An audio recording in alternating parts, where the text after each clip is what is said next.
6 months after the battle in the Void Nebula, the galaxy was completely different. The coalition government had collapsed, replaced by dozens of independent species alliances and free territories. On Earth, President John Hayes stood before the Global Assembly to announce humanity's entry into a new age. "Today we establish the human free territories," Hayes declared to representatives from every human world. "Never again will our species bow to alien masters who deny us our birthright." Among the stars, the Valkyrie had become the flagship of the human liberation fleet, but it was no longer alone. Phoenix had awakened 3 more ancient human warships, and their combined technology was transforming human civilization faster than anyone had thought possible. Dr. Maya Patel directed the New Technology Initiative from a research station in orbit around Mars. The former coalition scientist had defected during the rebellion, bringing with her decades of suppressed research that the hegemony empire had forbidden. "President Hayes, our first nanobiot treatment centers are operational on 12 worlds," Maya reported during their weekly briefing. "We're already seeing the elimination of genetic diseases that have plagued humanity for millennia."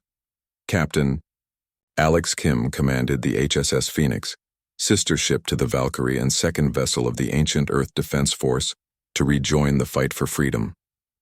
Kim was younger than Commander Pete Williams, but his ship carried technology that had evolved differently during its centuries of exile. "Admiral Morrison, our deep space sensors are detecting coalition remnant forces massing in the hegemony core systems," Kim reported from his bridge. "They're not giving up without a fight." Jake Morrison had been promoted to admiral after the liberation of the Void Nebula, but he still felt more comfortable on a ship's bridge than behind a desk. The former research captain now commanded a fleet of over 300 vessels, including 50 ships built with ancient human technology. "Captain Kim, maintain surveillance but do not engage unless attacked. We're liberators, not conquerors." The transformation of human space had been remarkable to witness.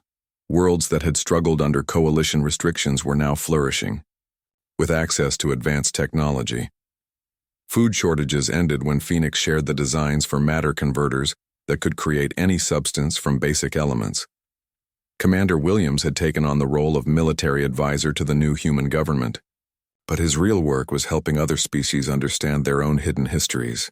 The ancient Earth officer had become a symbol of resistance against tyranny throughout the galaxy. "President Hayes, the Centaurian Council has requested our assistance in rebuilding their industrial infrastructure," Williams reported. "They want to trade raw materials for our nanotechnology." The coalition's former subjects were discovering that they too had been artificially limited. Species that the hegemony had classified as primitive were revealing advanced sciences that predated coalition contact by thousands of years. Engineer Beth Carson was leading the reconstruction of Earth's orbital shipyards, using self-replicating technology that could build vessels in days instead of years. The small engineer with red hair had become one of the most important people in human space. "Admiral Morrison, our production capacity has increased by 4,000% since we integrated Phoenix's construction algorithms," Carson reported with obvious pride. "We can now build ships faster than we can train crews to operate them." Dr. Lisa Grant had established the Institute for Galactic History on Luna, where she worked with Phoenix and other ancient AIs to uncover the true story of civilization in the galaxy. What they found was both inspiring and horrifying. "Jake, you need to see this latest discovery," Lisa told Morrison during one of his visits to Earth. "Phoenix has found evidence that the hegemony empire destroyed at least 6 species completely, erasing them from history so thoroughly that no one even remembers they existed." The evidence of coalition crimes continued to mount as more worlds gained access to their hidden histories. The Galactic Liberation Alliance had formed to coordinate resistance against hegemony remnants and to prevent future tyrannies from arising. Admiral Frank Turner commanded the Alliance's second fleet, composed of ships from 12 different species that had thrown off coalition rule. The diversity of technology and tactics made his fleet nearly unstoppable against traditional coalition forces. "All species contribute their unique strengths," Turner explained to a gathering of Alliance officers. "Humans provide advanced materials science, the Altarians bring superior sensors, and the Vegan colonies offer the best tactical computers in the galaxy. High Chancellor Zex Morthan had fled to the deepest hegemony worlds when his government collapsed, but he was still dangerous. Intelligence reports suggested that he was gathering the most fanatical coalition loyalists for a final desperate assault on the rebellion. The former Chancellor commands perhaps 50 ships and a few isolated planets. Williams briefed the Alliance. Leadership. But those ships include some of the most advanced vessels the Coalition ever built. Phoenix had been working with the other ancient AIs to prepare for this final confrontation. The artificial intelligences shared information and technology with a speed that organic minds could barely comprehend, and their combined knowledge was staggering.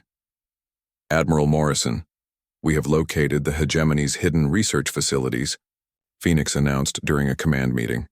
They have been developing weapons designed specifically to counter our technology. The discovery led to a new understanding of just how thoroughly the Coalition had suppressed galactic civilization. The hegemony had not just limited other species' development. They had actively worked to prevent any technology that might threaten their rule. Captain Kim's ship was patrolling the border between free space and the remaining hegemony territory when his sensors detected something unprecedented. A massive fleet was emerging from hyperspace, larger than anything the Coalition had ever assembled. Admiral Morrison, you need to see this, Kim transmitted from the Phoenix. Morrison isn't just planning a counterattack. He's brought everything. He has left for one final battle. The fleet that appeared on long-range sensors included over 200 Coalition ships, led by vessels that Phoenix's databases could not identify. Morrison had apparently been hiding advanced technology even from his own military commanders. Dr. Patel was analyzing sensor data from her research station when she made a disturbing discovery. Admiral, those unknown ships are using technology based on our own designs. Somehow the hegemony has reverse-engineered some of our systems. The revelation that Coalition spies had infiltrated human space was troubling, but it also provided an opportunity. Phoenix and the other AIs had been developing countermeasures for exactly this scenario. Commander Williams, how do we fight an enemy that knows our capabilities? Morrison asked during an emergency strategy session. Williams smiled grimly. We show them capabilities they don't know we have. Phoenix, is the Dreadnought ready? The Dreadnought was Phoenix's greatest secret, a massive vessel that the AI had been constructing in the depths of space using matter from asteroids and comets. It was larger than any ship ever built, armed with weapons that could destroy planets, and protected by shields that could stop entire fleets. The Dreadnought will be ready in 72 hours, Phoenix confirmed. However, I recommend we try diplomacy first. Even Morrison might be reasonable when faced with certain defeat.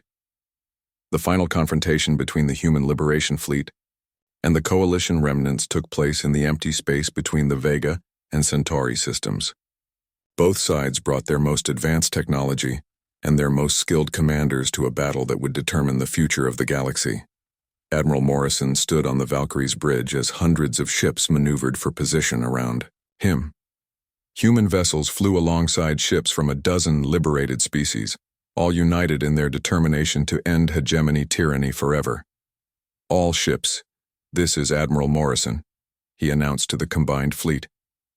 Today we fight not just for our freedom but for the right of every species to choose its own destiny among the stars. The battle was fierce but brief. Morrison's forces fought with the desperation of beings who knew they were facing extinction, but they could not match the combined technology and determination of the Alliance fleet. When the fighting ended, Chancellor Morrison's ship was disabled and drifting in space.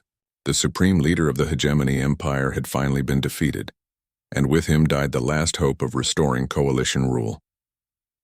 Commander Williams accepted Morrison's surrender personally, meeting the former Chancellor in the Valkyrie's detention bay. The ancient human officer looked at the alien tyrant who had caused so much suffering and felt only sadness. Your empire is finished, Williams told Morrison. But we won't make the same mistakes you did. The Alliance will be built on cooperation, not conquest. The galaxy that emerged from the ashes of the Coalition was chaotic and sometimes dangerous, but it was also free. Hundreds of species were rediscovering their true histories and rebuilding their civilizations without artificial restrictions.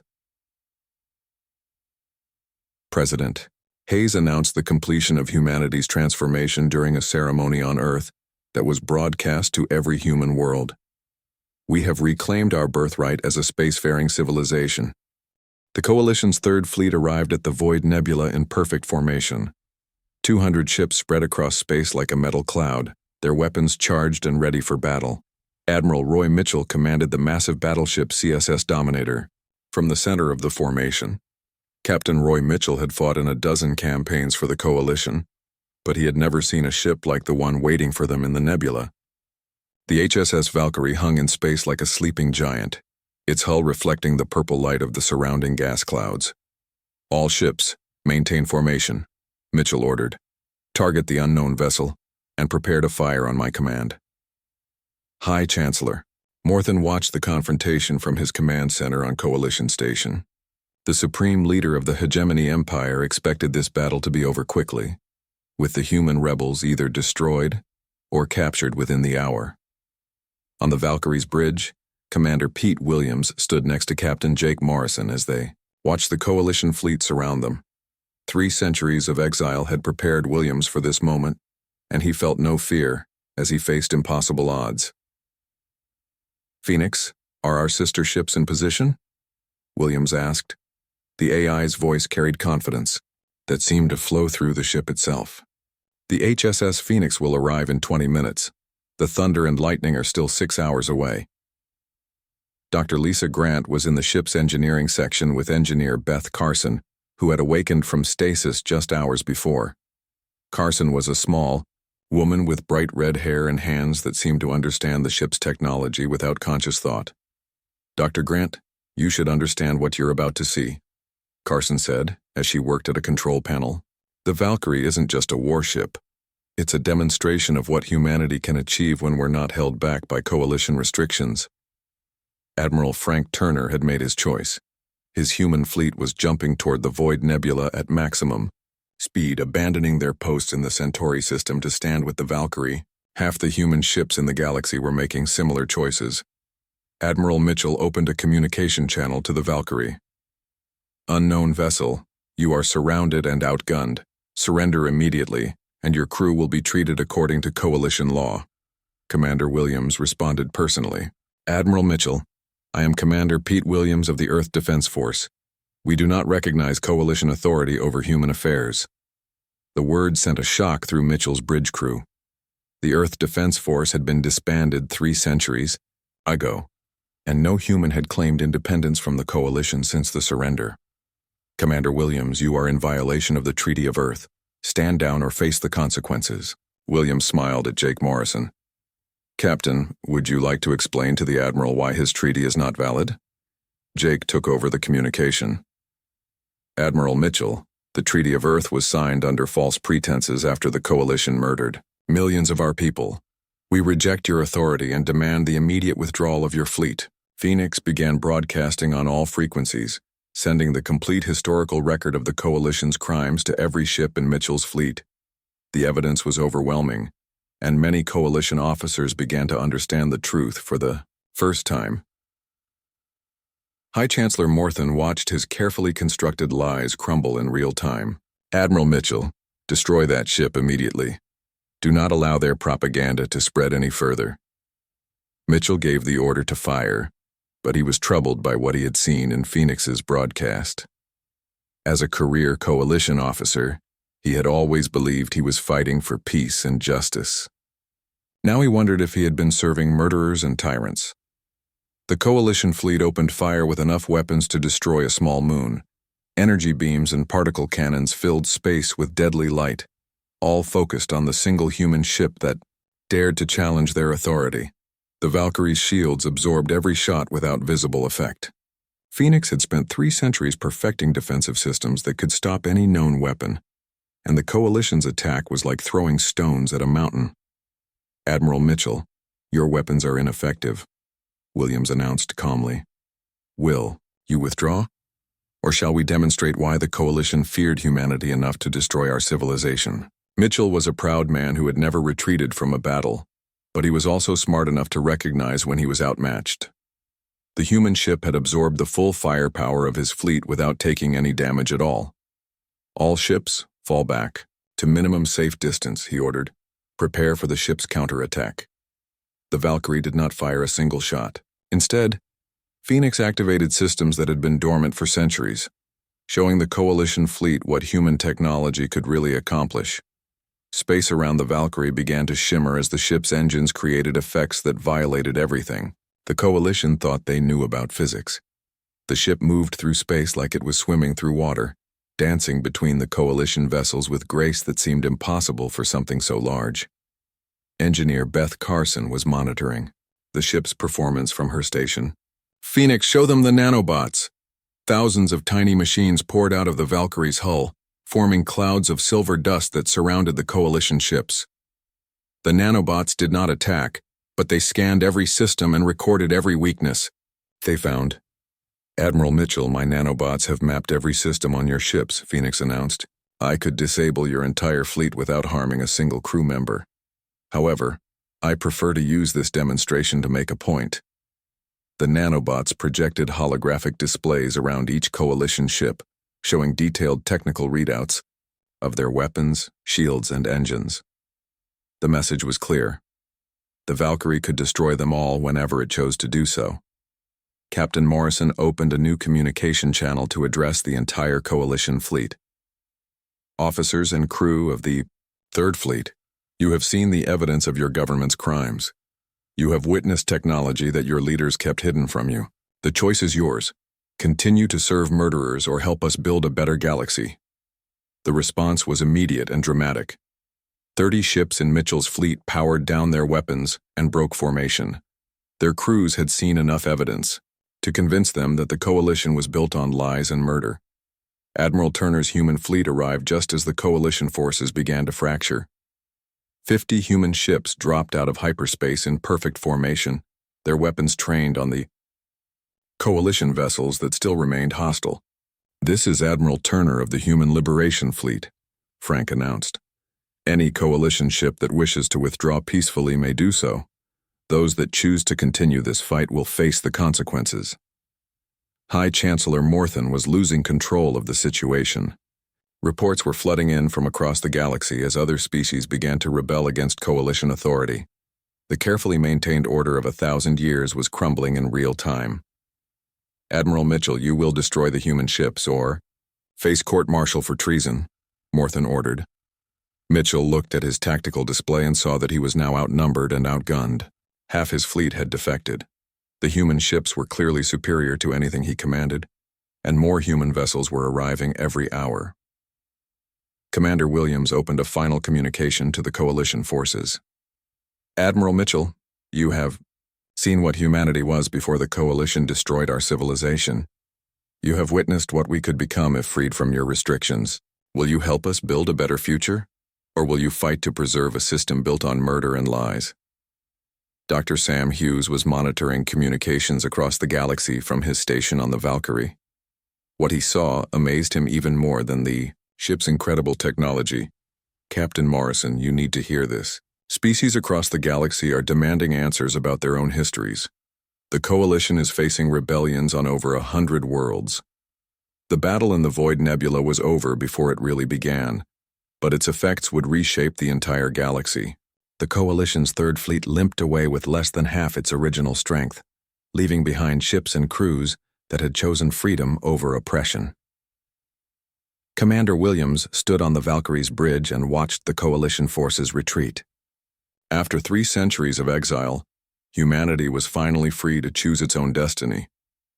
But Williams knew that this was only the beginning. The real battle for galactic freedom was just starting, and the Coalition would not give up their power without a terrible fight. The galaxy would never be the same, or be the High Chancellor Zex Morthen received the emergency reports from General Brooks with growing anger. The supreme leader of the Hegemony Empire had ruled the Coalition for over 50 years, and he had never faced a threat like this before. The reports were clear and terrifying. A single human ship had appeared from nowhere with technology that made the Coalition fleet look like toys. Worse still, this ship was broadcasting historical data that exposed centuries of carefully hidden truths. "Summon ye. The War Council immediately," Morthen ordered his aide. This human rebellion must be crushed before it spreads any further. On the Valkyrie, Phoenix was waking up someone who had been sleeping for 300 years. Deep in the ship's medical bay, Commander Pete Williams lay in a stasis pod that had kept him alive since the day Earth surrendered to the Coalition. Doctor. Lisa Grant watched nervously as the pod opened and Williams took his first breath in centuries. He was a tall man with gray hair and sharp blue eyes that seemed to take in everything around him instantly. Report, Williams said in a voice that commanded immediate attention. Phoenix answered through the medical bay's speakers. Commander, it is the year 2387. Earth surrendered to the Coalition in 2090. The human species has been living under their control ever since. Williams sat up slowly, his mind processing 3 centuries of lost time. How many ships escaped? 12. Ships launched before the surrender.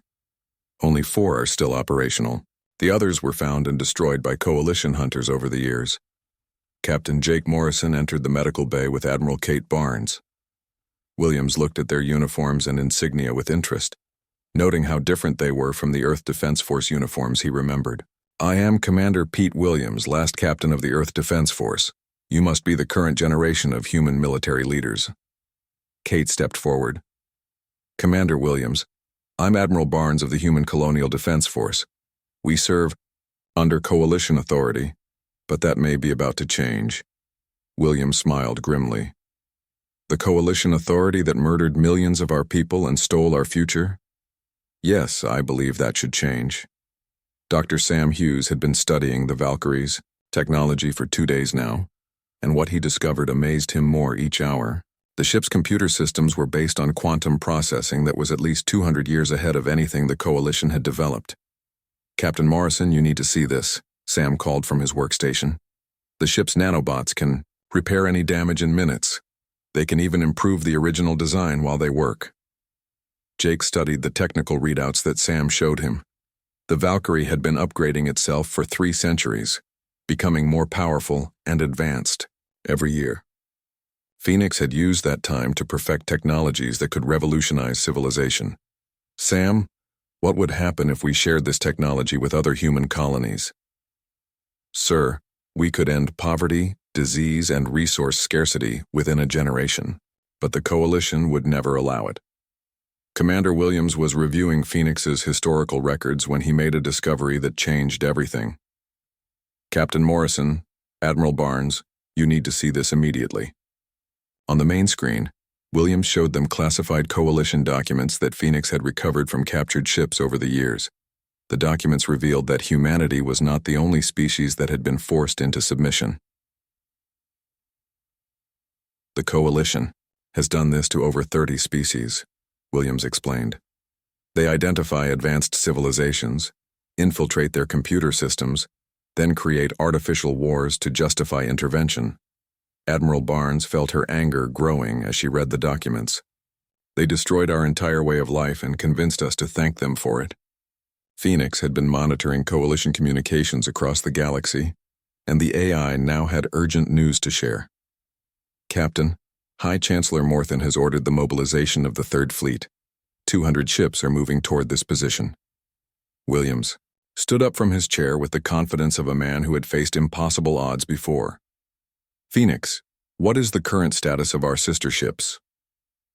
The HSS Phoenix is operational and en route to our position. The HSS Thunder and HSS Lightning are also awakening their crews from stasis. We will not face the Coalition alone. On Coalition Station, Senator Carl Davis was reading reports that made him question everything he had believed about galactic politics. Species after species was discovering that their histories had been rewritten to hide Coalition crimes. Ambassador Nina Clark contacted Davis from General Brooks's flagship. Carl, you have to see what's happening out here. The human ship isn't just showing us their technology. They're proving that our entire government is built on lies. The Coalition's propaganda machine was working overtime to discredit Phoenix's revelations, but the evidence was too strong to ignore. Video records, sensor logs, and captured communications all supported the AI's version of events. Dr. Lisa Grant was downloading as much information as she could before the Coalition fleet arrived. The historical records alone would take years to study properly, but she was most interested in the technology that could improve human life. Jake, Phoenix has designs for fusion reactors that could power entire planets, environmental restoration, systems that could repair damaged worlds in decades instead of centuries. Jake was thinking about the bigger picture. Lisa, this isn't just about technology, it's about freedom. The Coalition has kept humanity as second-class citizens for 300 years. Commander Williams was preparing for the battle he knew was coming. Captain Morrison, I recommend that we move to a more defensible position. The Coalition will not hesitate to use overwhelming force. Phoenix had a different suggestion. Commander? Williams, I believe we should remain here and let the Coalition come to us. When they attack, every species in the galaxy will see who the real aggressors are. Admiral Barnes was coordinating with other human fleet commanders across the galaxy. Many of them were struggling with the choice between their Coalition oaths and their loyalty to humanity. Admiral Frank Turner commanded the human ships defending the Centauri system. When he received Barnes's coded message about the Valkyrie's discoveries, he faced the hardest decision of his career. All human ships, this is Admiral Turner. We have new orders from Admiral Barnes. The Coalition has been lying to us for centuries, and it's time to choose where our loyalty truly lies. Half of Turner's fleet chose to stand with humanity. The other half remained loyal to the Coalition, creating divisions that would spread throughout human space. High Chancellor Morthen was receiving similar reports from across the galaxy. The human rebellion was spreading faster than his fleets could respond to it, and other species were beginning to ask dangerous questions about their own histories. General Corax, how long until the Third Fleet reaches the Void Nebula? Morthen demanded. 18 hours, High Chancellor. But sir, I must advise caution. If the human ship's technology is as advanced as reported, we may be walking into a trap. Morthen's expression showed no mercy. General, the Coalition has maintained order for over 1,000 years. We will not allow one human ship to destroy everything we have built. Back on the Valkyrie, Phoenix was making final preparations for the confrontation that would determine humanity's future. The ship's weapon systems were fully charged, its shields were at maximum power, and its engines were ready to outrun any pursuit. Commander Williams stood on the bridge next to Captain Morrison. 2 generations of human leadership united in their determination to free their species from Coalition control. Captain, in 36 hours, either humanity will be free or we will all be dead. Are you ready for that responsibility? Jake Morrison looked at the stars on the main screen and thought about the billions of humans living under Coalition rule. They deserve to know the truth about their past and have the chance to choose their own future. Commander Williams, we've been ready for 300 years. We just didn't know it. The Third Fleet was coming, but humanity would not face them alone. Admiral Kate Barnes arrived at the Void Nebula with 3 ships from the Human Defense Fleet. She had traveled as fast as possible after receiving Jake's coded message, but she was still not prepared for what she found when she boarded the Valkyrie. Doctor. Lisa Grant met Kate at the airlock with excitement written all over her face. Admiral, you have to see this. Everything we thought we knew about human history is wrong. Kate followed Lisa through the corridors of the ancient ship. The walls seemed to pulse with energy, and the air itself felt different somehow. She had been in space for 30 years, but she had never experienced anything like this. Phoenix spoke as they walked toward the bridge. Admiral Barnes, your service record shows great courage and loyalty to humanity. You will need both of those qualities for what comes next. What exactly are you? Kate asked the empty air. I am the accumulated knowledge of Earth's greatest scientists and engineers, Phoenix replied. Before the Coalition forced humanity to surrender, your people created technology that could have made them the dominant species in the galaxy.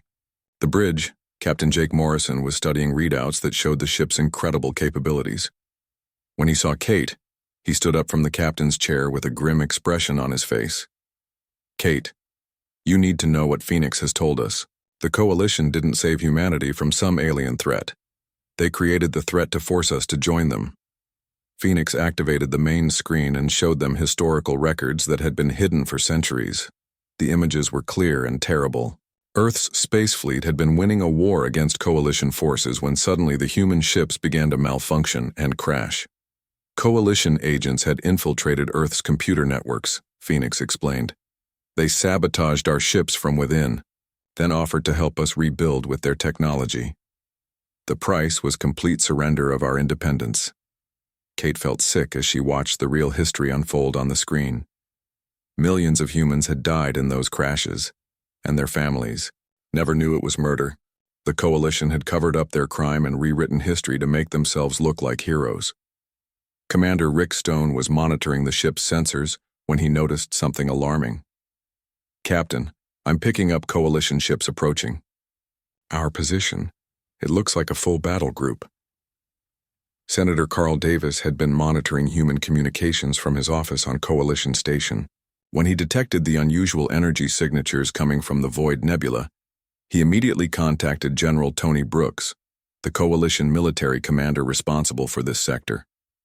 Brooks was not human, but he understood the importance of keeping humanity under control. His species, the hegemony, had ruled the Coalition for over 1,000 years. They did not tolerate challenges to their authority. "Senator Davis, you will accompany my fleet to investigate this situation," Brooks ordered. "If humans have discovered something they should not have, we will deal with it quickly." Ambassador Nina Clark was also ordered to join the mission. She was one of the few humans who held a high position in the Coalition government, and she believed strongly in the peace that the Coalition had brought to the galaxy. Back on the Valkyrie, Phoenix was preparing the ship for what might come next. Systems that had been dormant for 3 centuries came online one by one. Weapons that could tear apart Coalition battleships, shields that could stop any known attack, and engines that could outrun anything in their fleet. "Phoenix, what are our chances if the Coalition decides to attack?" Jake asked. "Captain Morrison, the Valkyrie alone could defeat their entire battle group without taking significant damage. However, violence should be our last option. The truth will be our most powerful weapon." Dr. Lisa Grant was downloading as much information as she could from Phoenix's databases. The technology she was seeing could solve every problem that humanity faced. Disease, poverty, even aging could become things of the past. "Jake, look at this," she said excitedly. "Phoenix has the plans for medical nanobots that can repair any injury and cure any illness. We could save millions of lives." "Admiral," Barnes was thinking about the bigger picture. "If we reveal this technology, the Coalition will do everything they can to stop us. They've built their power on keeping other species weak and dependent." Phoenix had been listening to their conversation. "Admiral, you are correct. The Coalition will not allow humanity to regain its freedom without a fight. But you are not alone. There are other ships like the Valkyrie hidden throughout the galaxy, waiting for the signal to awaken." The Coalition battle group arrived 3 hours later. General Brooks commanded 5 heavy cruisers and a dozen smaller ships. It was enough firepower to destroy most planets, and he intended to use it if necessary. Senator Davis opened a communication channel to the human ships in the nebula. "This is Coalition Command. You are ordered to stand down and prepare to be boarded for inspection." Jake Morrison responded from the Valkyrie's bridge. "This is Captain Morrison of the Human Defense Force. We are conducting a legal archaeological survey in neutral space. You have no authority here." General Brooks was not interested in legal arguments. "Captain Morrison, our sensors detect technology that poses a threat to Coalition security. Surrender immediately or face the consequences." "Ambassador." Clark tried to find a peaceful solution. "Jake, please be reasonable. The Coalition has kept peace in the galaxy for centuries. Don't throw that away for some ancient artifact." Kate Barnes took over the communication. "Nina, you need to see what we found here. The Coalition has been lying to all of us. Humanity deserves to know the truth about our past." Phoenix decided it was time to make their presence known. The Valkyrie's running lights came on, revealing the full size and power of the ancient warship. Even the Coalition ship seemed small beside it. "Coalition vessels, this is Phoenix of the HSS Valkyrie," the AI announced on all frequencies. Carry the true history of humanity's contact with your government. You are welcome to review this data, but you will not interfere with my mission. General Brooks had never heard of a ship called the Valkyrie, but he recognized a threat when he saw one. The unknown vessel was clearly more advanced than anything in his fleet. Its weapon systems alone looked capable of destroying his entire battle group. All ships, prepare for combat, he ordered. We cannot allow this threat to escape. Phoenix detected the coalition ships charging their weapons and responded instantly. The Valkyrie's shields came online, creating a barrier of energy that made the ship look like a small star. At the same time, Phoenix began broadcasting the hidden history of humanity across all coalition communication networks. The truth spread through the galaxy faster than any fleet could travel. On 1,000 worlds, humans learned that they had once been mighty and free. Other species discovered that they too had been limited and controlled by the coalition's lies. Senator Davis watched his entire worldview crumble as Phoenix's data reached Coalition Station. Everything he had believed about the peaceful union of species was revealed to be a carefully constructed lie. General Brooks fired first, but his weapons had no effect on the Valkyrie's shields. Phoenix responded not with violence, but with a demonstration of power that left the coalition forces helpless and amazed. The galaxy would never be the same again. Captain Jake Morrison stared at the strange readings on his ship's scanner. The HSS Explorer had been searching the Void Nebula for 3 weeks now, looking for old artifacts and lost technology. His crew was tired and ready to go home, but these readings were unlike anything they had seen before. Dr. Lisa Grant walked onto the bridge with her tablet in hand. She was the best archaeologist in human space, and Jake trusted her judgment completely. Her dark hair was pulled back in a simple ponytail, and her green eyes showed the excitement that came with a new discovery. "Captain, you need to see this," Lisa said as she handed him the tablet. "The energy signature is massive, but it's hidden deep inside the nebula. Whatever it is, it's been there for a very long time." Commander Rick Stone looked up from his station. He was Jake's second in command. A solid man who never got excited about anything. But even Rick seemed interested in this discovery. "Sir, the readings suggest it's artificial. Something built this thing." Jake studied the data on Lisa's tablet. The object was huge, at least 3 times the size of their research ship. It was made of materials that their computers could not identify. Most strange of all, it seemed to be giving off small amounts of power, as if something inside was still working. "Take us closer," Jake ordered. "But keep our shields up and weapons ready." The Explorer moved slowly through the purple clouds of the nebula. As they got closer, their sensors began to pick up more details. The object was definitely a ship, but its design was unlike anything in the Coalition database. It had smooth curves and sharp angles that seemed to flow together perfectly. Lisa gasped when the ship appeared on their main screen. "Jake, look at the hull. Those patterns aren't random. There's some kind of advanced armor plating." The derelict ship was dark, except for a few small lights that blinked slowly along its surface. It looked dead, but something about it made Jake feel uneasy. He had been exploring space for 20 years, and his instincts had kept him alive through many dangerous situations. "Run a full scan," he told his crew. "I want to know everything about this ship before we get any closer." The scan took almost an hour. When it was finished, the results made everyone on the bridge very quiet. The ship was not from any known species in the galaxy. Its technology was far beyond anything the Coalition had ever seen. Most importantly, there were faint life signs coming from inside. Rick frowned at his readings. "Captain, this doesn't make sense. The ship's design is completely unknown, but I'm picking up human DNA signatures from the life support systems." Lisa looked confused. "That's impossible. Humans have only been in space for 300 years. This ship looks like it's been here much longer than that." Jake made his decision. "Prepare a boarding party. Lisa, I want you to lead the archaeology team. Rick, take a squad of security personnel with you. I'm coming too." Admiral Kate Barnes received Jake's message 6 hours later at her headquarters on Mars. She was the head of the Human Colonial Defense Force, and she had known Jake Morrison for 15 years. He was not the type of person to get excited about nothing. The message was short and coded, but Kate understood what it meant. Jake had found something important, something that could change everything for humanity. She immediately ordered her fastest ship to head for the Void Nebula. Back on the Explorer, Jake's boarding party had put on their spacesuits and were ready to enter the unknown ship. Lisa carried her scanning equipment, while Rick and his team had their weapons ready. They used a small shuttle to cross the distance between the two ships. The hull of the strange ship was smooth and warm to the touch. Lisa found an airlock that opened easily when she placed her hand on a panel beside. The fact that it recognized human touch made everyone even more nervous. Inside, the ship was beautiful and terrifying at the same time. The corridors were wide and tall, with walls that seemed to glow with their own light. The air was breathable, and the gravity was exactly like Earth's. Everything about the ship seemed designed for humans. They walked through empty halls for almost an hour before they found the bridge.